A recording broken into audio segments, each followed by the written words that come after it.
মনি, কি হয়েছে? তুমি এখানে এলে কেন? সৈমা কি বললো? শুনলে না? না তা তো আমি শুনলামই, তবে তোমাকে একটা কথা জিজ্ঞেস করতে এলাম। আজকের রাতটা আমাকে এখানে একটু থাকতে দেবে? তাতে আমার লাভ? সারা রাত জেগে ওনার সেবা করা থেকে ছুটি পাবে, তুমি ঘুমোতে পারবে। আমি কি বলেছি আমি ঘুমোতে চাই? সে তুমি মুখে না বললেও তোমার চোখ যে ঘুমে ছোট হয়ে এসেছে মনি।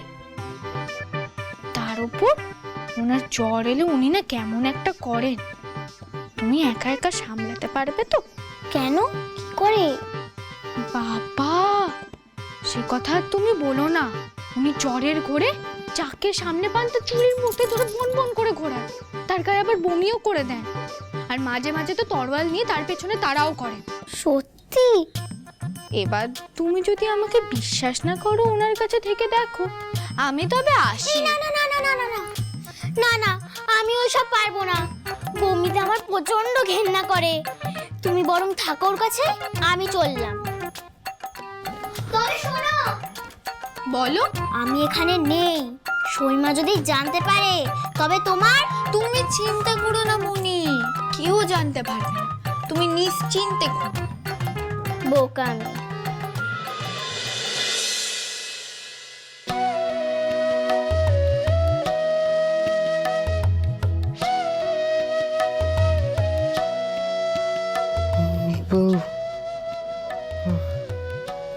কিচ্ছু হবে না, আমি আছি তো আপনার কাছে।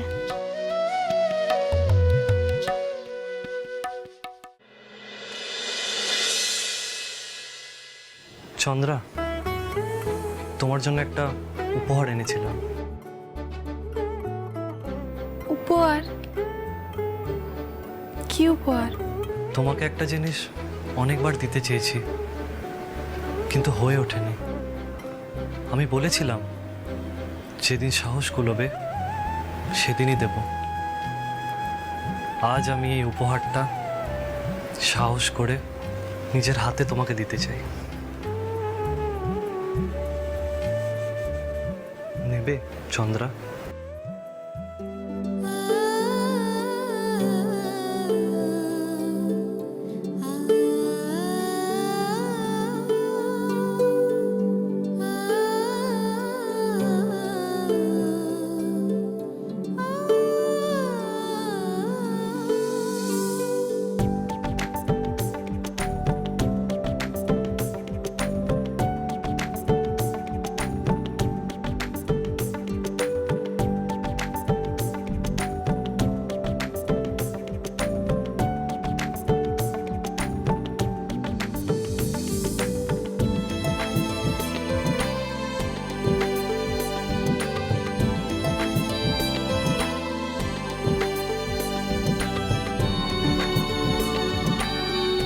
আপনি আজ যে সাহস দেখালেন নরেন বাবু, সে সাহস আমি কখনো দেখাতে পারবো না।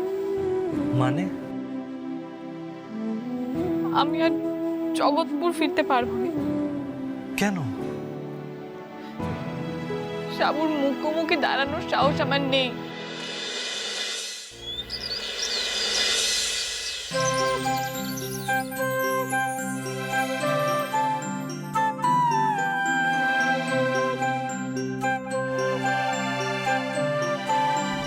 যাক বাবা, উনি ঘুমোলেন, তবে দেখি তো জ্বর কমেছে কিনা। ওনার গোটা গা বরফের মতো ঠান্ডা কেন? ওনার গোটা গা তো ঠান্ডা হয়ে রয়েছে। পৃথ্বীরাজ, পৃথ্বীরাজ উঠুন, সারা দিচ্ছেন না কেন? পৃথ্বীরাজ উঠুন, পৃথ্বীরাজ, পৃথ্বীরাজ সারাদিন উঠুন না। পৃথ্বীরাজ, পৃথ্বীরাজ।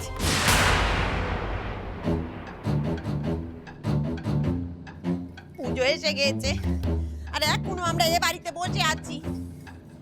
বলছি হ্যাঁ গো, পতাকা নাকি কানে যাচ্ছে তোমার? শুনছি তো।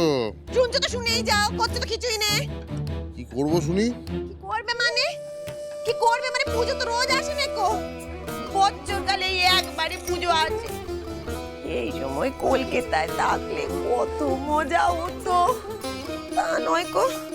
আমরা এইখানে বসে আছি মেয়ের মেরে পুজো, এমন মেয়ের মেরে পুজো বাপের কালে দেখিনি গো। কি মধ্যে যে পুজোর সময় এ বাড়িতে পড়ে আছে আমার ভগবানই জানে।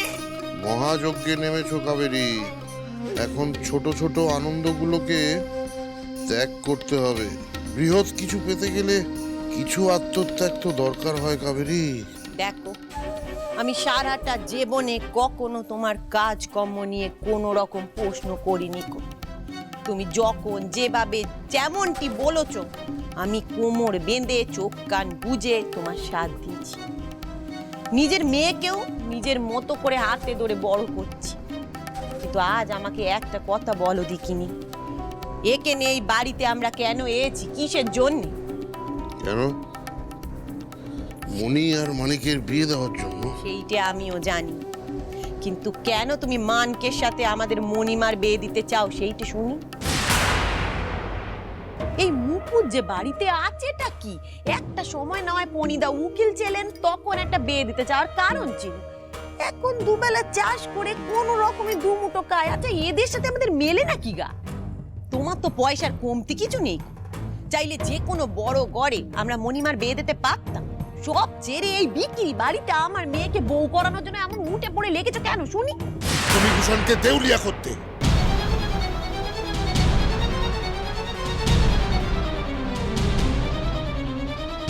যার হারানোর মতো কিছুই নেই গো, তার কাছ থেকে আর কি কেড়ে নিতে চাও তুমি? এই বাড়ি, এমন বাড়ি চাইলে তুমি পাঁচ খানা করে নেবে। ওই তো কয়েক বিঘা জমি আছে, ও কিনতে তোমার একটা মুহূর্ত সময় লাগবে না। ও পণিদা তো সব পশু হারিয়ে নিঃস্ব হয়ে গেছে।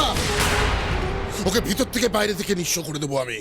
শুধু টাকা পয়সা নয়, কাছের মানুষগুলোকে এক এক করে সরিয়ে মণিভূষণকে একলা করে দেবো। সেটা মণি আর মানিকের বিয়ে হলেই সম্ভব।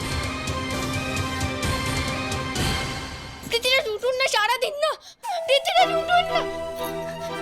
একবার বুকে খামটা দেখি আওয়াজ হচ্ছে কিনা। এই তো আওয়াজ হচ্ছে, তাহলে উনি সারা দিচ্ছেন না কেন? পৃথিবীটা রুটুন না, পৃথিবীরাজ। বলছি আওয়াজটা কেমন হচ্ছে?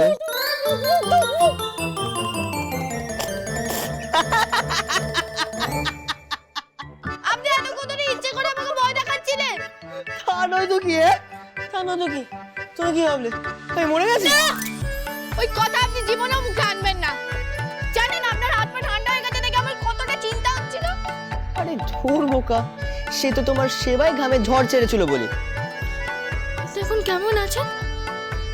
তুমি সেবা করলে একদম ঠিক। আর ঘাড়ে যেখানে বলতে কামড়েছিল সেখানে ব্যথা আছে? এই নাবু, ব্যথাটা আমার নেই। তবে আর চিন্তা নেই। হ্যাঁ, আমি একেবারে সুস্থ হয়ে গেছি গো। তার মানে আপনি যে ছুটে বেড়াবেন এটা কিন্তু নয়। আপনার বিশ্রাম নেওয়ার দরকার। চুপ করে এখানে শুয়ে থাকুন। সারাদিন? হ্যাঁ, নয়তো আবার কি? বেশ। আচ্ছা বউ, এই যে তুমি সারা রাত ধরে আমার সেবা করলে, তা বলো রাজার কাছে কুইনের কি চাই? বলো বলো বলো। আপনার বুকের আওয়াজটা আরেকবার শুনতে দেবে? এতে আবার জিজ্ঞেস করার কি আছে? শোনো।